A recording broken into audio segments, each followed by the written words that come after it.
Hey everyone, welcome to the program. It's good to have you here. This is Piano Tech Radio Hour. Good to see you out there on the socials, Facebook, YouTube. If you're catching us for the first time, we'll give a little bit of an intro to the program momentarily, and we'll let our Zoom audience in as well. And then we'll get started with our guest for the day. I'll explain the program momentarily. But yeah, we like to give a minute for people to get settled. Got our Zoom folks coming in and get you guys out on the socials. We'll also give you some information in the program here about how you can join the Zoom calls directly in the future if you like what we're doing here and get a little bit closer to the action. But yeah, let's get started. I'll say welcome to Piano Tech Radio Hour. We gather every Saturday to meet with and learn from the most fascinating and knowledgeable folks in the piano world, including manufacturers, rebuilders, musicians, makers of other instruments, and of course, piano techs. Our mutual goal is to become better at our craft, to help each other, and to create an ever more musical world together. Piano Tech Radio Hour is brought to you by Piano Technicians Masterclasses, an online learning resource that brings you cutting-edge instruction from piano industry masters without leaving your home. You can find out more at pianotechniciansmasterclass.com. You can also subscribe to Radio Hour. It's just $16 a month. You get direct access to each week's private Zoom call, as well as all the archival recordings of over 200 episodes in our member area. Join using the link bit.ly/joinptrh. That's bit.ly/joinptrh. Always like to mention podcast audio only version of the program. That's at pianotechradio.com. We've been top 100, top 10, even number one status in the performing arts category on iTunes, various locales throughout the world. Also, we have our Substack blog where you'll find valuable and rare information about the piano trade and give you insights into what you'll find in our member area. And we also have our LinkedIn, Instagram, Facebook, Twitter, our socials. You can also sign up for our email list to stay abreast of everything going on with masterclasses and Radio Hour. You just go to pianotechniciansmasterclass.com, name, email, and you'll be continuing to stay up to date. All right, I would love to introduce our guest for today's program. His name is Brian Shepard. He's a composer, producer, percussionist, educator, author, and music tech pioneer whose career spans more than 5 decades. He performed professionally for nearly 30 years, including 13 years as principal percussionist for the Oklahoma City Philharmonic, and later held senior academic leadership roles at several universities. Brian is also the author of Refining Sound, a practical guide to synthesis and synthesizers, and has received national recognition for his innovations in online music instruction and audio technology. He now lives in Setúbal, Portugal, where he continues to compose, perform, and produce music. Brian, welcome to Piano Tech Radio Hour. Thank you. Obrigado, as we say here. It's a Obrigado. pleasure to be here. Muito prazer. Boa tarde, Portugal, or good afternoon from Portugal. I know Brazilian Portuguese a little bit. I studied capoeira. Yeah. It's Brazilian is different from I'm sure. European Portuguese. It's very similar to European Spanish and Latin and Central American Spanish. There are obviously similar roots, but the languages have done a bit of a diversion over the years. Now, my question is, has Refining Sound, a practical guide to synthesis and synthesizers been translated into Portuguese? Not by me. And No, I don't believe it has. can you translate the title into Portuguese? Probably not. Probably not. Do you know the word for synthesizer in Portuguese? It's like synthesizer. I would have to look it up. I apologize. Okay, One all of- right. You know, I've been It's here. one of my favorite Spanish words. So the Spanish word for synthesizer is sintetizador. Yeah. I like that word. So I don't know if it's the same in Portuguese. I don't know. The Portuguese language, the European Portuguese language in particular, is quite difficult. Yeah. And I've been here about 3.5 years now, and and it's funny because I speak German quite well, but learning a third language, especially an older age, boy, that's a tough road. But we're getting there and learning more and more. And I can now function and work, meet people, go in stores, buy things, that sort of stuff. But yeah, a lot of the nitty gritty detail stuff I still struggle with. Well, good for you for giving it a go. I had AI give me a translation.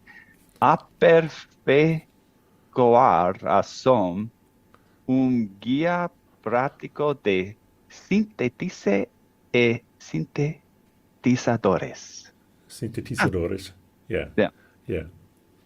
I don't know if that was yeah. well pronounced, but Yeah. It's okay. It's okay. as we typically do on the program, I'd love to take a walk down memory lane, go back to Brian Shepard's childhood. How did you get first introduced into music, and how did this become clear that it was going to be such a central part of your life? When I was in grade school, when you got, let's see, I guess it was in all the classes, all the grades had some sort of music element to the classes. But when the school I was at, when you got into fifth grade, you either had to be in chorus or band. Everybody in the school was in either chorus or band. And so I didn't play an instrument, and so I was in chorus. And I apparently had a lovely little voice as a young boy. And the choir teacher, I still remember her name, Mrs. Rochelle, made me sing a solo on the Christmas concert, and my little fifth, sixth grade ego, whatever it was just traumatized. And I begged my parents to get me a drum so I could get into band. And so I started playing drums. And gosh, one of the things that we will probably touch on at several points in here, one of the driving forces in my life is I'm an incredibly curious person. I always want to know how things work, why they do what they do, how this happens, that sort of stuff. And it doesn't matter what the subject is. Whatever it is, I want to dive into it as deep as I can to figure out how things go. And so that same sort of energy got applied to playing drums, and I moved rather rapidly. And got where I was, even at a very young age, was doing quite well. And so by the time I was 16, I was playing professionally and playing in clubs. I actually wasn't old enough to go in, but I was playing in them. And, one thing led to another. Initially, I wanted to be a rock drummer. And I had the whole big drum kit with all the toms and the double bass and the whole bit.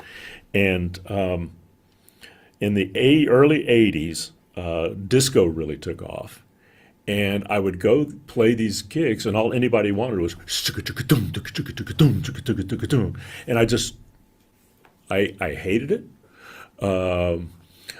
I was already playing a lot of orchestral music at the time anyway, so I just decided I'm not going to, if this is where pop rock music is going, I don't want any part of it anymore. Fortunately, that didn't last. But so I literally sold my drum kit and went entirely into the classical world, and stayed there until not too many years ago when I retired and moved over here. Okay. In the classical world, what's been your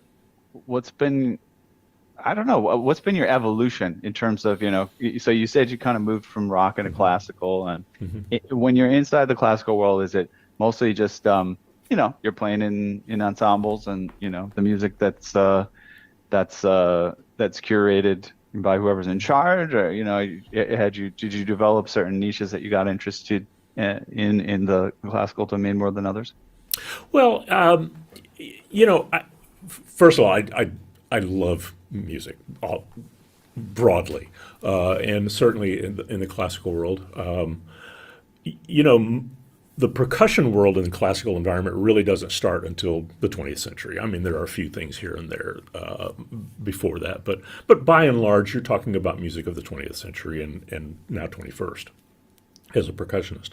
But again, this curiosity thing, I always needed to know. I don't want to say wanted to know. I had this sort of need to know. The thing I was playing at any given moment, why did it exist? Why was it there? What was its role? What was its purpose?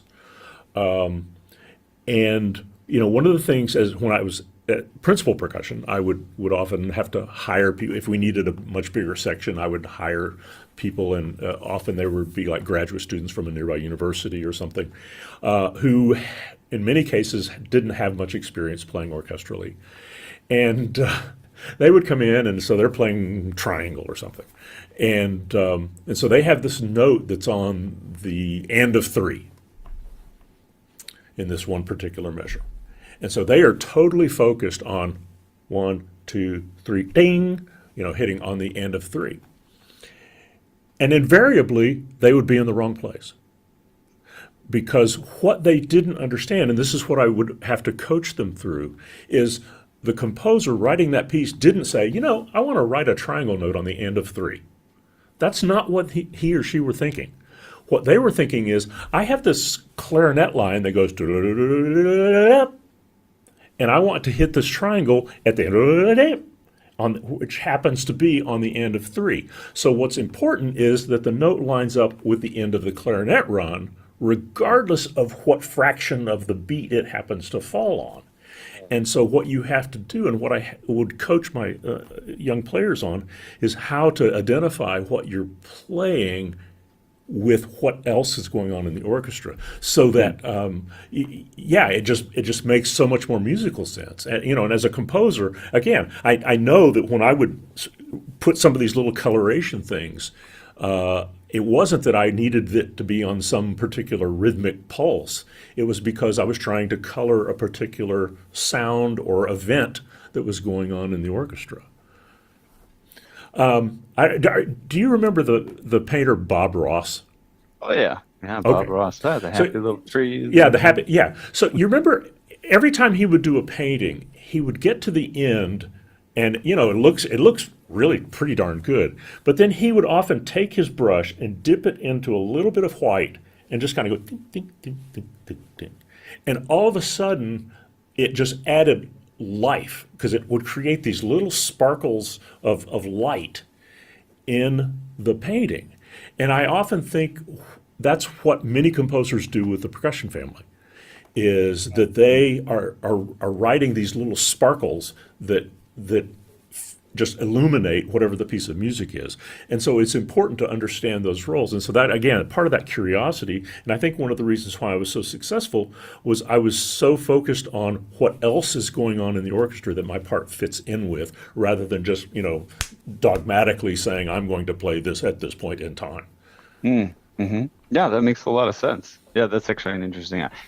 Surprisingly, I mean, I've only played in bands, like rock bands or something, or jazz bands. But I've played big bands and things like that, but it's not been a major part. And that's an interesting way to think about that. I can honestly say I haven't really thought of, right? Like how the parts that you're playing are sort of intended to be part of a larger whole, and to think about it that way. It happens maybe intuitively. I'm doing that anyways, but yeah, that's great. And especially the percussion. Yeah, percussion is fun. What do you feel was your forte among the percussion instruments, right? There's so many options. Oh my gosh. Or maybe a favorite, or do you have a favorite? Is the Your glockenspiel count audience, as a your percussion audience is instrument? probably going to laugh, but actually, my favorite instrument was the triangle. Really? Okay. It Okay. really was. I know that people are going to go, what? Anybody can play a triangle. You'd be surprised. And there are so many subtle shades of sound you can get with such a simple little instrument, depending upon where the beater strikes it, the angle, the amount of force, where it is on the shape of the bar.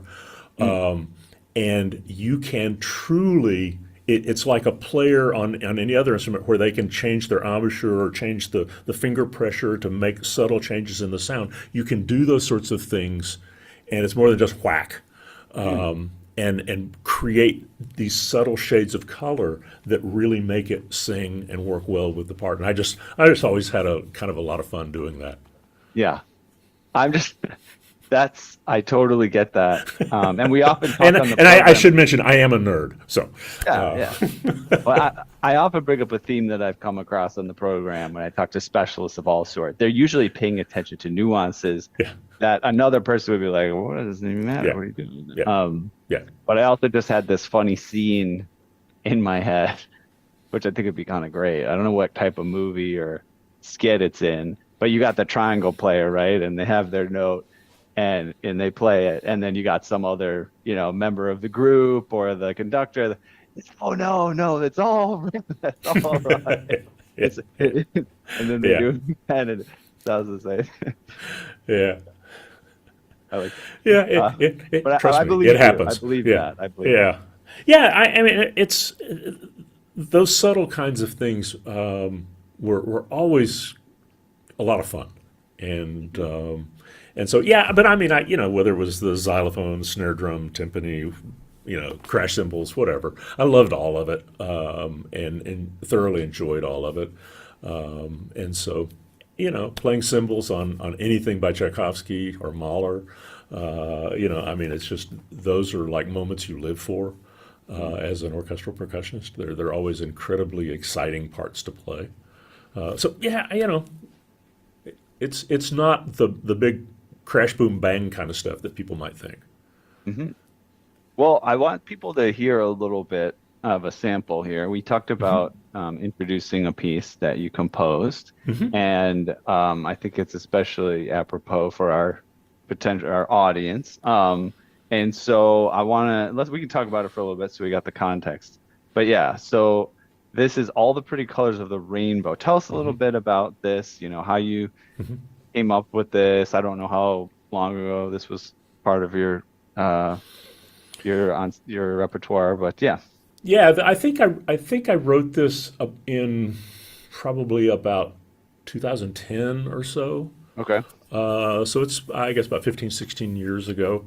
I had a good friend who was a brilliant pianist, or is a brilliant pianist in Los Angeles.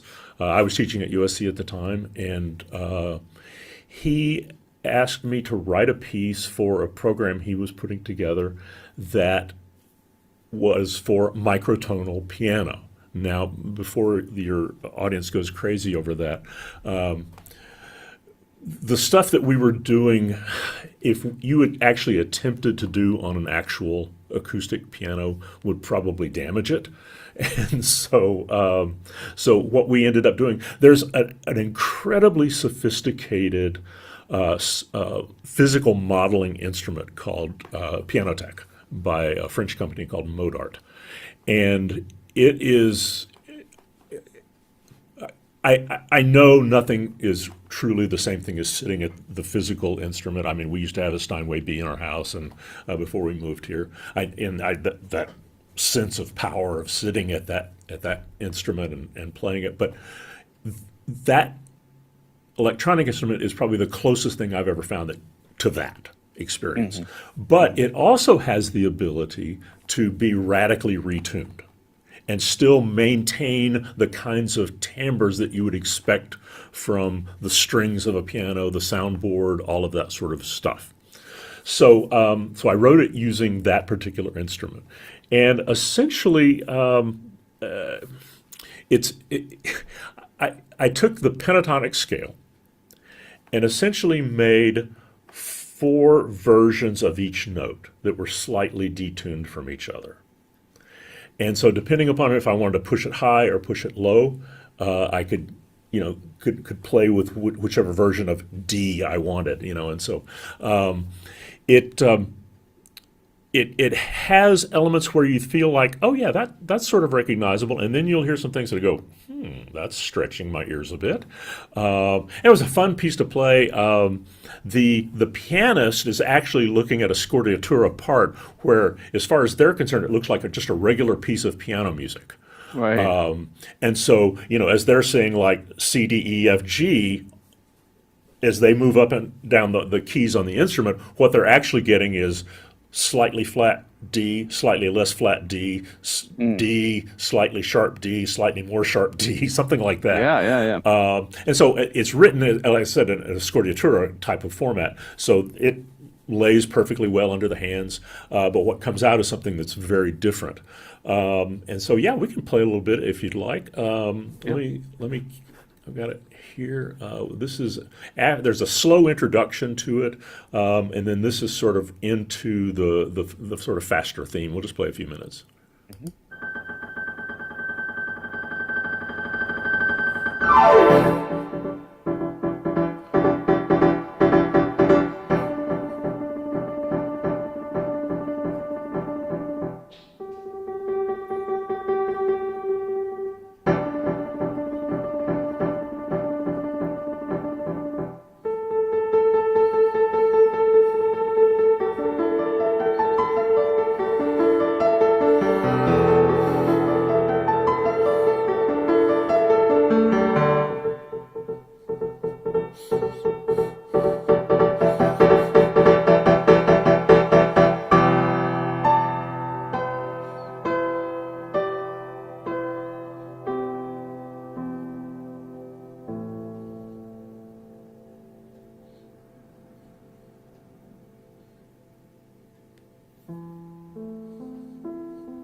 I don't know. We could.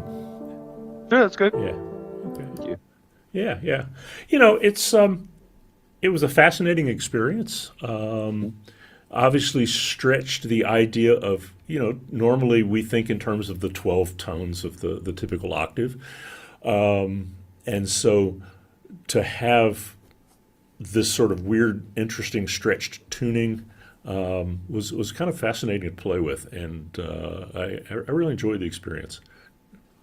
Yeah. I mean, I've been my son takes cello lessons. He's 8 years old, and so I've been playing the cello myself. Yeah. It's actually kind of fun because he just kind of organically that's the instrument we've That's a, put him on. But I always thought if I were to learn another instrument, it would be the cello. So it's perfect kismet. We got an adult-sized one, and I've been playing on it. But Good. so there's two things about the cello that are way different than the piano. Number one, when you're a beginner, you sound terrible. Like you cannot get anything in tune, no matter what. But the flip side of that is, you can play micro. You're always playing, and that's why it might sound bad. You're accidentally playing microtonal music. But yeah, and I was just having so much fun just playing like a tenth, because as piano tuners, a tenth is an interval that we listen to a lot because Right. it helps us understand Right. where we're at in the tuning. Right. Right. And so a tenth is pretty easy on the cello. And yeah, it was just so fun to just play a tenth and then make a little bit sharp, make a little bit flat, glide up to the fourth or whatever. And it's magical, to be honest, to be Yeah. able to play around with the different actual Yeah. pitches. Yeah. It is.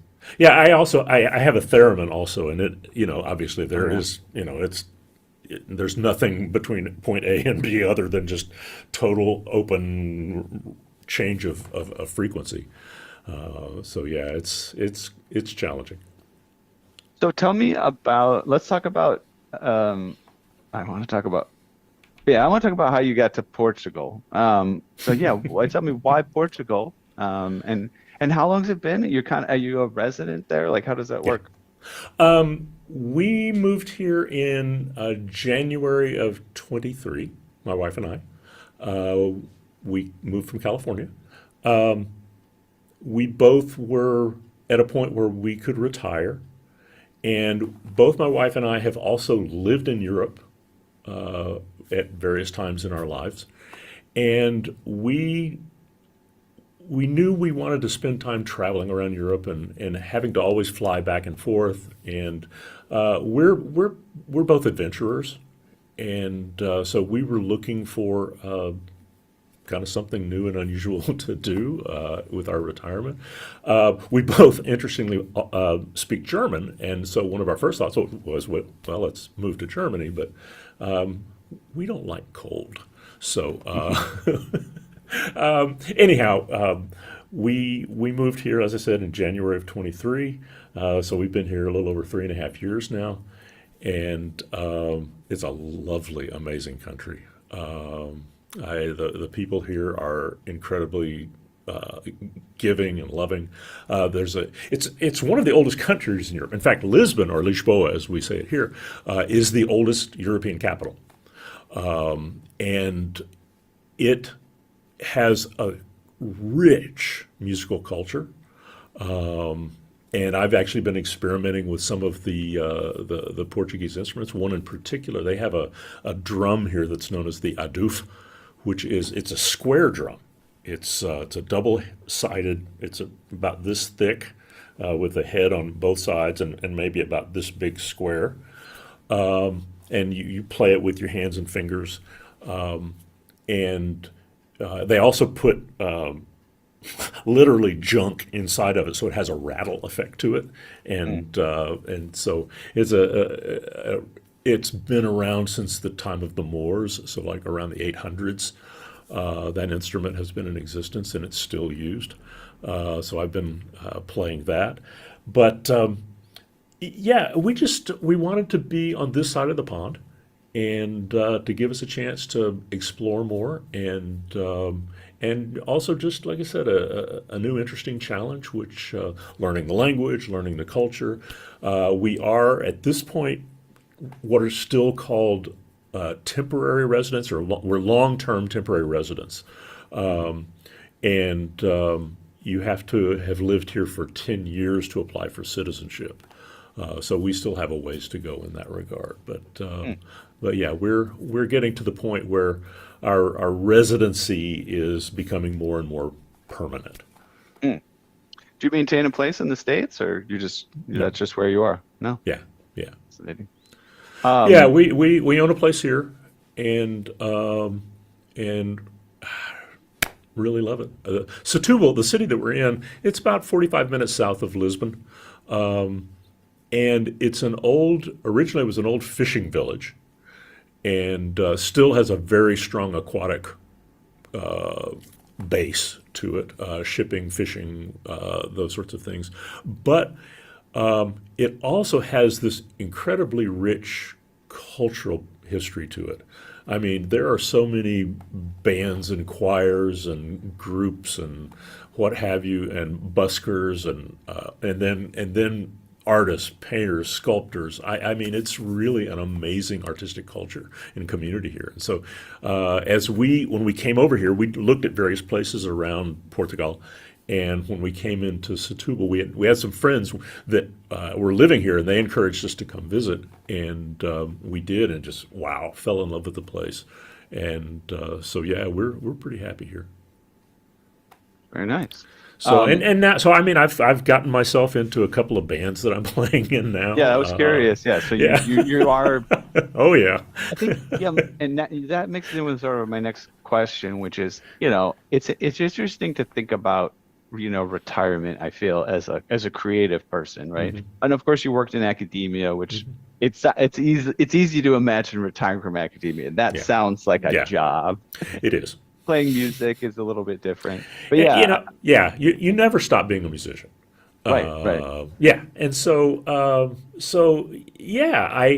mean, I think what has happened was, before I left the States, most of my musical output was involved in doing orchestrations and arrangements for people. Mm-hmm. Coming over here, I've sort of fallen off of that radar. And now it's become much more of playing, and also I do a lot of production for people. I don't record, but if they go into a recording studio and bring me their tracks, then I'll mix and master them and things like that for them. Okay. Um, let's talk a little bit about academia. What got you started? Uh, what kept you there? Mhm. And we may or may not talk about why you left. But yeah, go ahead. Uh, you know, Going back to that thing about being curious, one of the things I learned quickly was my curiosity taught me to teach myself. And I found that sometimes I had to find several different ways to try to wrap my brain around something. And I found that by doing so, I got pretty good at being able to explain it to other people. And so rather than, here is the approach that I'm going to teach you, depending upon where a person was, I was pretty good at kind of moving around and finding the way that helped them get to what they were after. I, and I just really loved that process. I loved the engagement with students, both in the one-on-one as well as in the classroom. I think in many ways I enjoyed classroom teaching more than I even enjoyed the one-on-one teaching. I really did. I really enjoyed that. And I found that I could communicate well with students. I could convey the ideas that I wanted. They seemed to enjoy what I was providing. I always looked at my students not as I'm going to dispense information to you, but as much, hey, let's grow through this together. And I don't have all the answers, but let's look at it. And I might have a leg up on you, but I'm certainly not at the finish line. And so that was always my approach with them, and it was just a lot of fun. And so I became more and more engaged as a professor, and I got better and better promotions, and because people were recognizing the stuff that I was doing. And then ultimately it led to that fatal decision where I got into administration. And that is where good teachers go to die. Uh, and yeah, and at first it was, oh, well, you can keep teaching. You can keep teaching while you're doing all these thousands of other things as a dean. And no, it saps your soul. And so eventually that was all I was doing, was in what I used to refer to as administrivia. And I just decided that I didn't want to do that anymore. And so that was why I left. I mean, it certainly had its benefits, and this is one of the sad realities of academia, is they don't reward the people that teach. If you really want to get paid well in academia, you essentially have to stop teaching and become an administrator.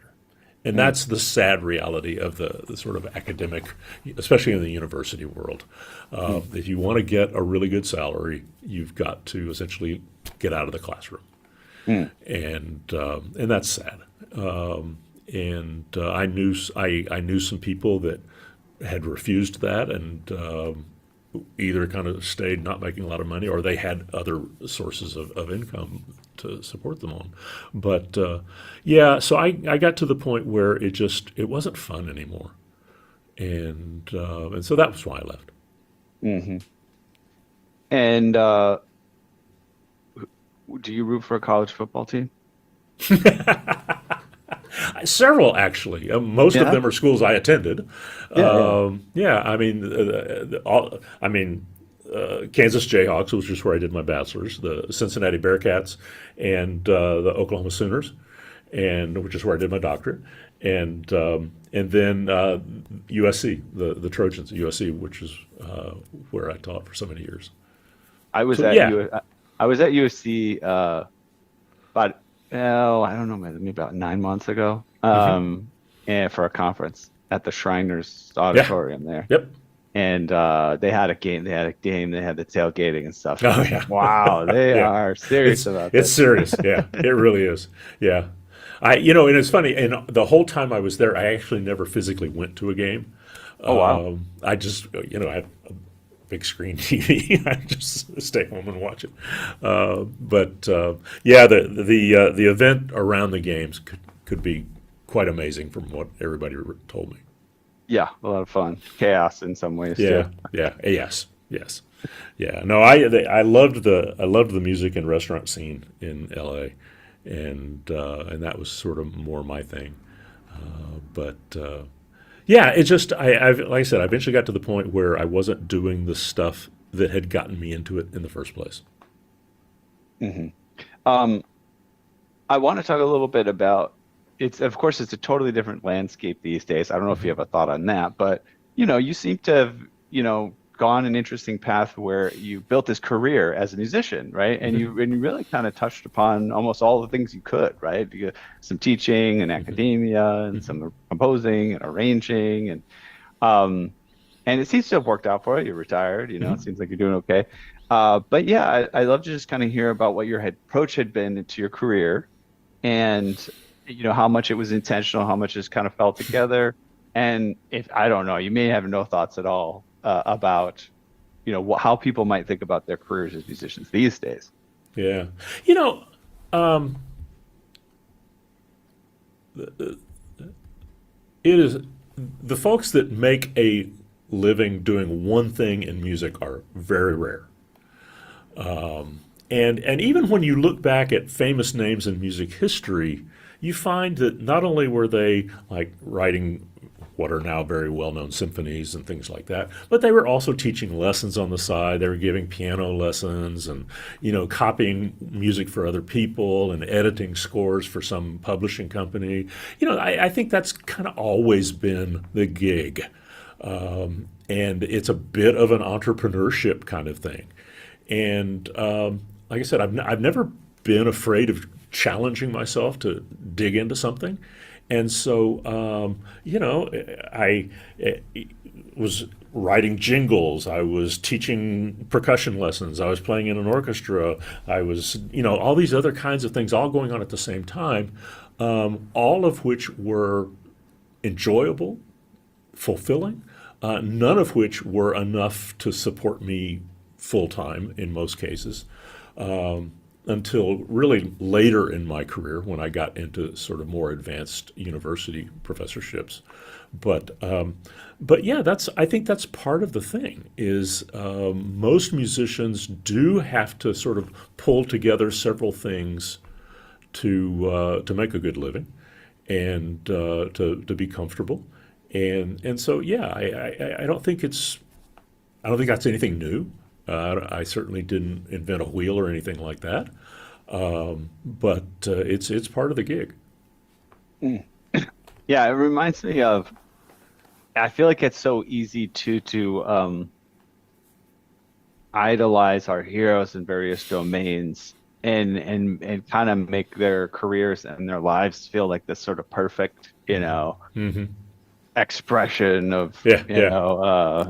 of the pinnacle of Mm-hmm. professionalism or whatever. Mm-hmm. Um, I don't know why it was. I was reading the biography of Leonardo da Vinci, Mm-hmm.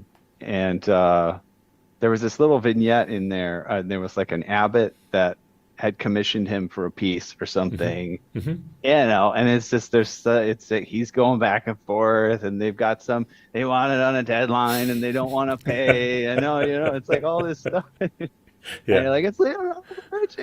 You want it on a deadline, and you don't want to pay, right? And Yep. that's all. It's every creator's life has to involve these kind of ugly moments of just trying to pull together, or just a living, just trying to It make a does. living. Yeah, it does. It does. Yeah, I mean, I've certainly played gigs that I wished I hadn't. I've written charts for folks that were total jerks, and it was like nothing I could do was right. And those aren't fun. But at the same time, none of those did I not learn from. And that's the important thing, not to walk away just with, oh, that was a really bad deal. But okay, so I got some experience doing that. I got a little better at doing this, things like that. And so, yeah, I try to always walk away from those things with something of that in mind. Tell me about your side quest. Do you know what I'm talking about? I Or think so. I think yeah, so. But tell me go about your ahead. side quest as a helicopter pilot. Yeah. Oh How God. did that? What did that happen after? Was that a transition into your pseudo retirement, or was that No, before or no. after your teaching and Oh academic God. stuff? What Yeah. happened there? My father was a career Army officer. And as a kid, we would go to all of these military demonstration things that they would do to show stuff off, and they almost always had helicopters. And I was fascinated by those things. And one year, I,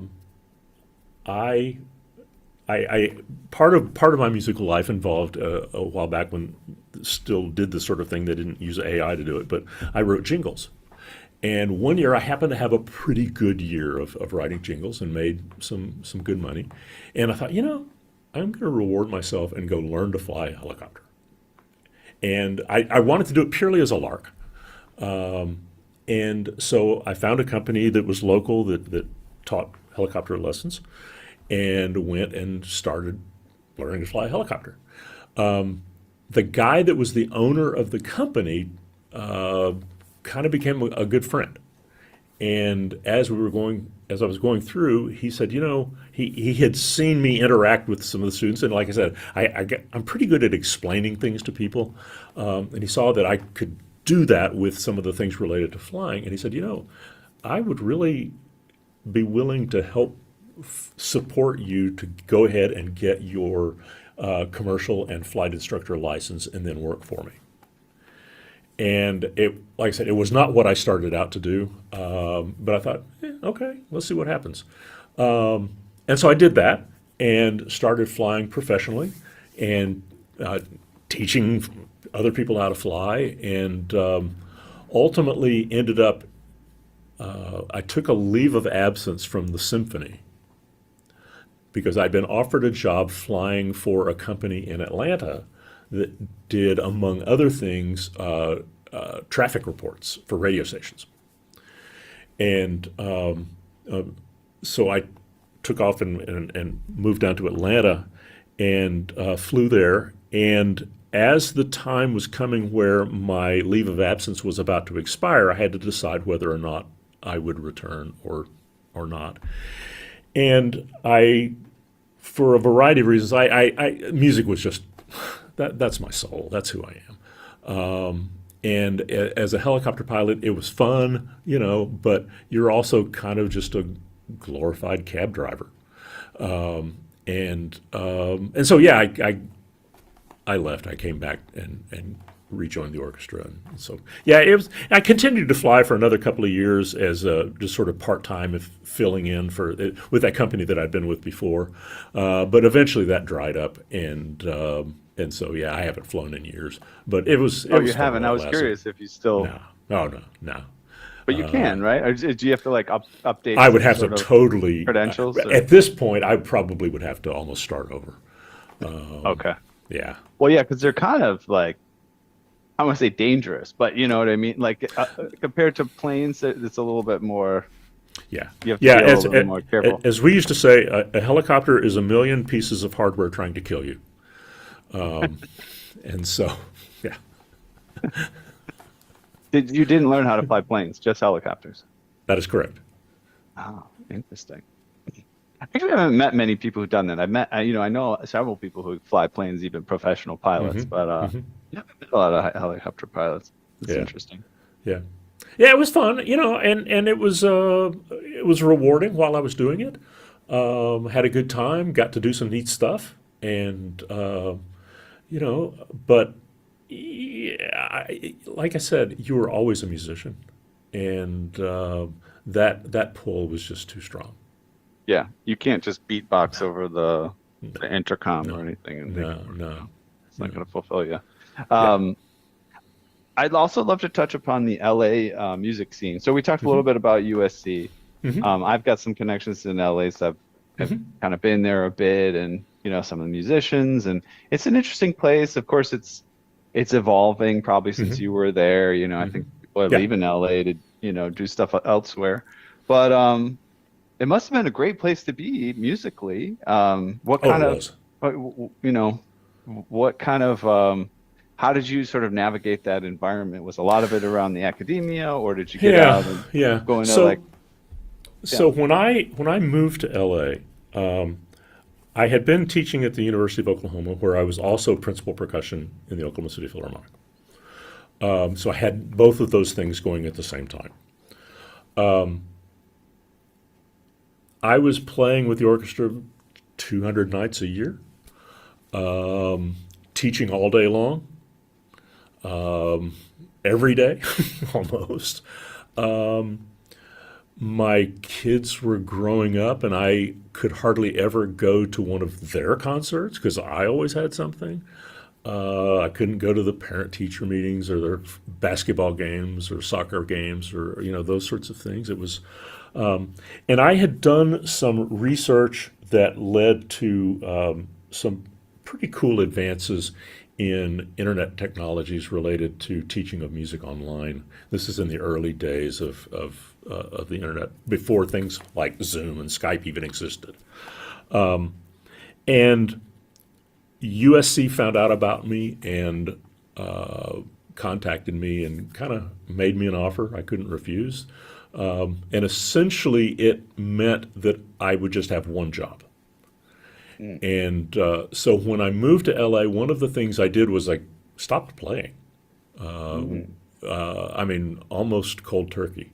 We had when you live in LA, it's like every third house has somebody that has played with Earth, Wind, and Fire, or I mean, it's like, and so we would have these neighborhood jams, and I would go sit in on some of those and things like that. But no, I wasn't playing professionally in LA, and it was really around the academic work.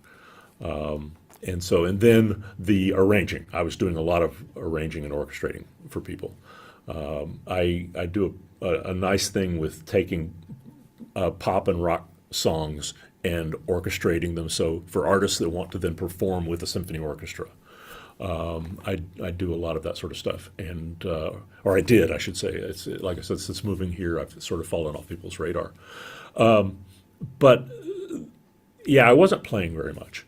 And so I'm actually playing more now that I'm retired here in Portugal. Playing actually quite a bit. So yeah, so you didn't get, and so then you didn't even get as much of a chance to do the network in the scene or anything like that. No. No, I Huh. mean, I crossed paths with a lot of people because at USC that was that was a major hub Right. for music, and it's one of the best music schools in the country. Right. And we had anybody and everybody coming in. Right. And I mean, when I would look around the faculty and realize who all these people were, it's like, oh my Right. God, why am I here with these people? I'm not worthy. I mean, there were some major, major heavy hitters on that faculty. And so we always had amazing guest artists coming in, people doing master classes for us, and so I got to sort of network on that level, but not in a performance level. Mm. I'm guessing, and you have a lot of your focus was music technology, yeah. Yeah, yeah. I was Um, I, I was technically on the composition faculty at USC, okay. uh, but my main focus was music technology, and I ran the tech program there, and also any of the composition students that were studying electronic music would work with me. Okay. Yeah, I'm trying to feel out whether you know Jim Wilson or not. Probably I know not. that name. I know that I mean, name. it's Yeah. probably a common name, but Now it could be. he's a piano tuner, Okay. and he's been on the program a couple times, and he just wrote a memoir, tuned in memoirs of a piano man, and his thing, which might have an overlap. Well, he's at L.A. He moved to L.A. And then he was one of the first installers of the I forget what they called it at the time, but it was the MIDI link so that you could play your acoustic piano and it would make, Yeah. other sounds or Yeah. whatever. Right. And Yeah. get to install those Yeah. for Yeah. interesting people. Cool. But yeah, it doesn't sound like you knew him very well. I like I said, I may have run across him, but I can't say that I know him. Yeah, no problem.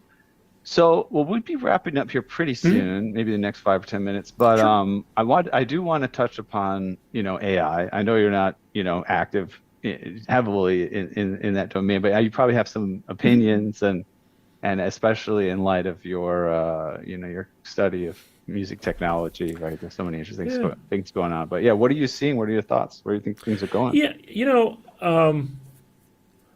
I think artificial intelligence or artificial ignorance. I can see it going both ways. I think it's fascinating. I am quite fascinated by it. I am at the same time quite leery and careful of it.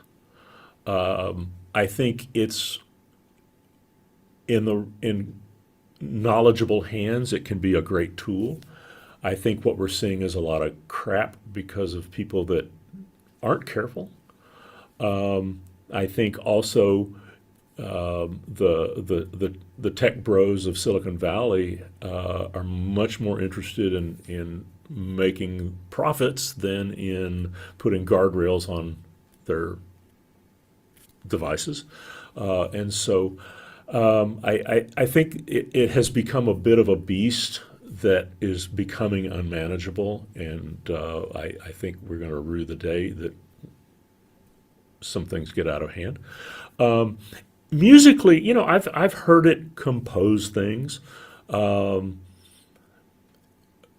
What I find is it often does a phenomenal job of doing the sounds of whatever the song is.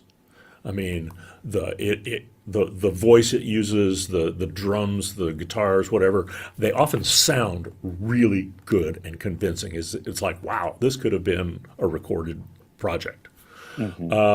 I find it's often lacking in sort of originality.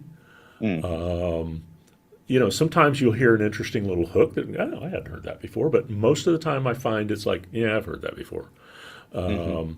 It's I've actually played with it a bit. There are several engines that are specifically designed for songwriting and composition, and I find it interesting that you can't say something like, create a song that sounds like Whitney Houston. They won't let you use a name, but you can say, create a song that sounds like a soul, gospel, blues, rock, arena type of voice with a wide range. And so you essentially describe Whitney Houston. And what you end up hearing, my God, that really sounds close to Whitney. Or I'm just using her as an example, but it's kind of amazing. It's never as good. But what I have found is a lot of times it can be a good kickstart to something. And it can, oh yeah, that's an interesting idea. Let me see what I can do with that. And so it's like, anybody can pick up a hammer and pound on things with it. But it takes, a good craftsman and even an artisan to make a piece of furniture. And that somebody actually wants to have. And so I think that's where we're going to start to see the difference. I think one of the other interesting things that I'm finding about AI is because AI essentially just vacuum cleans what's on the internet. It just sucks up all the content on the internet. And now so much of the internet content is created by AI that it's essentially ingesting its own output. And it's creating this circular feedback loop. And especially in the early days of AI, where so much of it was really bad and slop, and they talk about AI slop. So it's ingesting and regurgitating sloppy slop. And so I find it, like I said, I don't ever take it at its word. I do use it as kind of a reference point periodically, but certainly I don't. I'm not seeing that it's at the point where I really want to let it control my musical life. And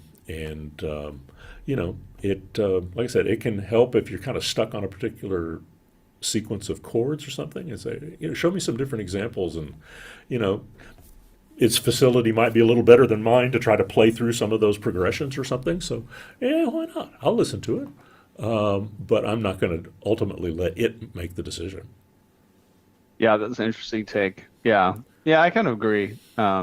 Yes, on a bunch of fronts. Yeah, it is. It's kind of, I'm blown away at how much it sounds like real music. Oh my God, like, yeah. there's like a Yeah. person singing. Like that's Oh how yeah. they put that Oh yeah. together. Yeah. Um, Somebody brought me a recording not long ago that they had given a prompt to one of these songwriting things, and I swear I thought it was Megan Trainor that I was listening to.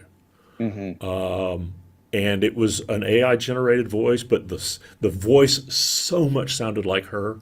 The style of the song was absolutely the kind of thing that she would do. And it was like, good grief, this is crazy. But yeah, I mean, I understand why people are fearful of it. Right now, people that are sophisticated can still tell the difference, but as rapidly as it's growing, how long will it even overcome that? That's what really worries me. I'm already seeing people falling for this photo that they saw of something or another, and it's like, hey, this is proof that no. So yeah, it's coming. yeah, it's getting complicated. But yeah, I do. It can be inspiring. And I have a friend who's not a musician at all, but he's always been like a record collector and stuff. And it's he plays the Suno, which is one of the that'll create songs for you and things like that. And what he seems to like to do, which I think is, again, like you said, it's fun to kind of stimulate ideas, is he throws together genres, and like styles, and like he created this band. It was like a band from Latin America, and it was like a lost record, and they were influenced by the Beatles and this and that, and and then you hear it, oh yeah, that is really cool to think of that. And then, but it does make, as a musician, it makes me want to go and try to play around with that sound, not necessarily listen to this track over and over again. Yeah. I don't think I've found anything that I want to listen to more than once or twice. Yeah, same. I haven't. And I also am curious. I just realized I haven't really looked into what some of the bigger artists are doing, with AI music. You got to imagine they're incorporating and using it, but I haven't actually heard it much.